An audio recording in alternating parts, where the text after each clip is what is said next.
Hello प्यारे भाइयों, जो हमारे भाई हैं क्लास 12th के। जैसा कि आप लोगों ने थंबनेल में देख ही लिया होगा, आज हमारा बहुत ही इम्पोर्टेंट टॉपिक है।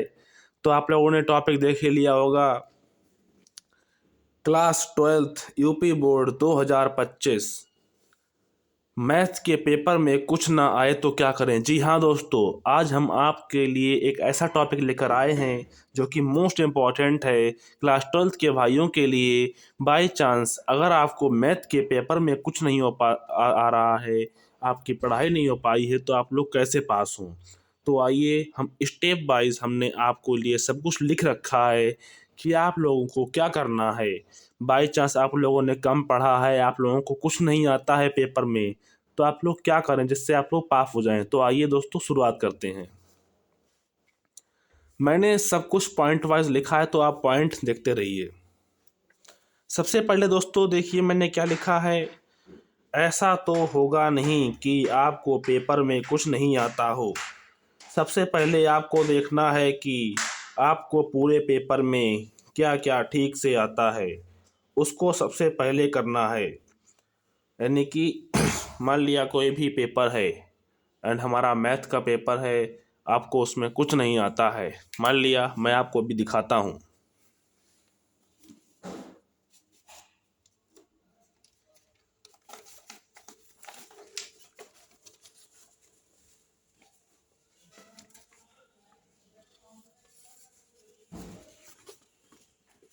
हम लोग मान ले रहे हैं जैसे कि हमारा इंग्लिश का पेपर है, और इंग्लिश के पेपर में मान लिया आपको कुछ भी नहीं आता है, तो आप क्या करेंगे। उसी तरीके से मैं आपको बता रहा हूँ कि हमारा जो मैथ का पेपर है, अगर आपको उसमें कुछ भी नहीं आता तो आप क्या करेंगे। तो मतलब कि ऐसा तो होगा नहीं कि आपने पूरी साल कुछ भी ना पढ़ा हो। अगर आपको मतलब कि कुछ भी नहीं आता है, आपने थोड़ा बहुत पढ़ा है, तो आप दोस्तों क्या करेंगे कि जो आपको सबसे पहले अच्छा आता है क्वेश्चन, उसे आप सबसे पहले करेंगे। और देखिए सेकंड पार्ट हमने क्या लिखा है। मान लिया अगर आपको पेपर में कुछ भी नहीं आता, दोस्तों ध्यान रखना, मान लिया अगर आपको पेपर में कुछ भी नहीं आता, तो जो शुरुआत में 1 नंबर वाले क्वेश्चन दिए होते हैं, उनमें सबसे पहले आंसर में क्वेश्चन लिखें। नहीं, पहले आप क्वेश्चन लिखिए और उसमें कुछ ना कुछ अपनी भाषा में बनाकर लिखें, क्योंकि दोस्तों 1 नंबर वाले में तो नंबर दे ही देते हैं। अब है देखिए तीसरा पॉइंट। फिर जो 5 नंबर वाले क्वेश्चन आए, उनमें सबसे पहले आप क्वेश्चन लिखें, फिर उस क्वेश्चन में क्या फार्मूला यूज हो रहा है। अगर आपको कुछ भी ध्यान ना हो तो ज़रूर लिखें और थोड़ा सा एक्सप्लेन कर दें, क्योंकि अगर आप कुछ ना कुछ लिखेंगे तभी एग्जामिनर कॉपी चेक करता है, सही से वो नंबर देता है। चौथा पॉइंट है, अगर आपने फार्मूला थोड़ा गलत भी लिखा है तो स्टेप मार्किंग से आपको मार्क्स मिल जाएंगे। अगर आपने कुछ ना कुछ लिखा है तो आपको स्टेप मार्किंग जो हमारी होती है, उससे आपको मार्क्स मिल सकते हैं। जिससे स्टेप मार्किंग से तो खाली नहीं छोड़ना है, कुछ ना कुछ तो ज़रूर लिखना है। बढ़ते हैं हम नेक्स्ट पॉइंट की तरफ। अगर आप चाहें तो इन सभी का स्क्रीनशॉट ले सकते हैं, एक बार पढ़ सकते हैं। पहला पॉइंट, दूसरा पॉइंट, तीसरा पॉइंट, चौथा पॉइंट। अब बढ़ते हैं 5th पॉइंट की तरफ।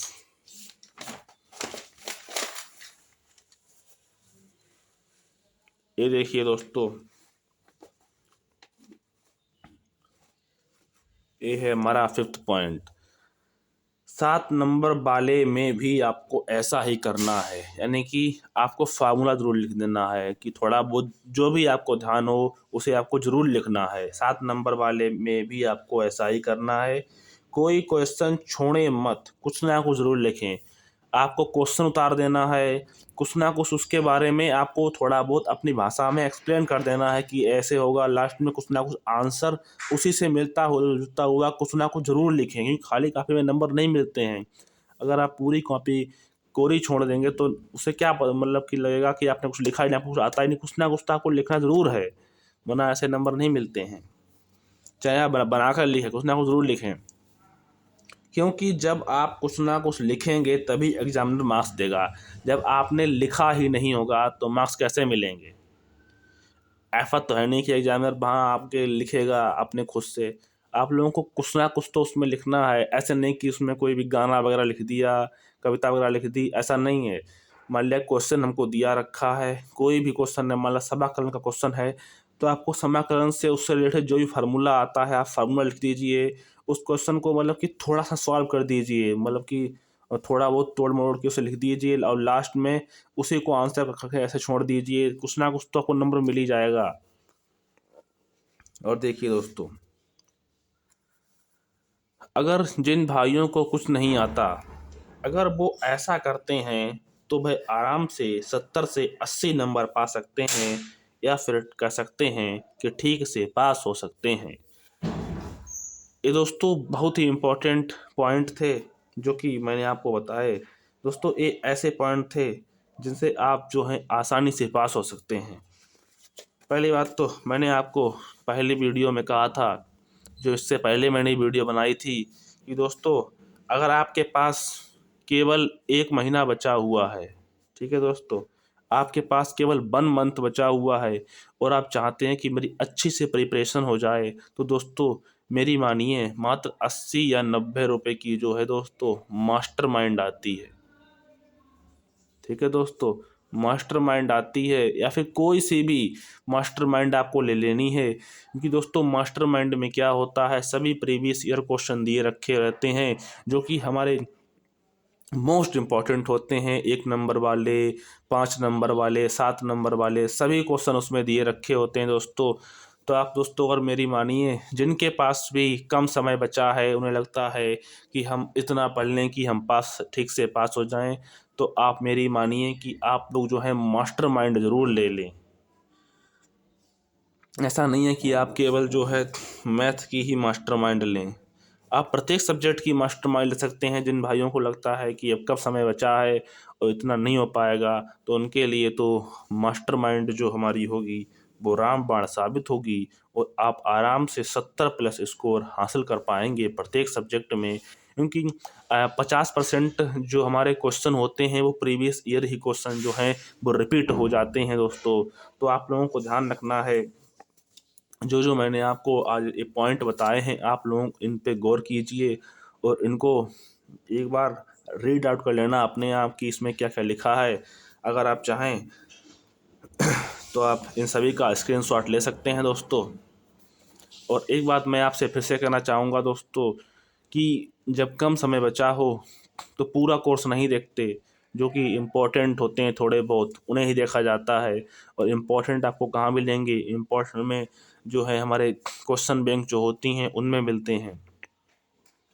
और मैथ में जो है आपको अगर कुछ भी नहीं आता है तो मैंने आप लोग देख ही सकते हैं दोस्तों, जैसे कि मैंने 5 नंबर में जैसा बताया था, आपको 7 नंबर में भी वैसा करना है। कोई क्वेश्चन छोड़े मत, कुछ ना कुछ ना जरूर लिखें, क्योंकि जब आप कुछ ना कुछ लिखेंगे तभी एग्जामिनर मार्क्स देगा। अगर जिन भाइयों को कुछ नहीं आता है, अगर वो ऐसा करते हैं तो वो आराम से पास हो सकते हैं।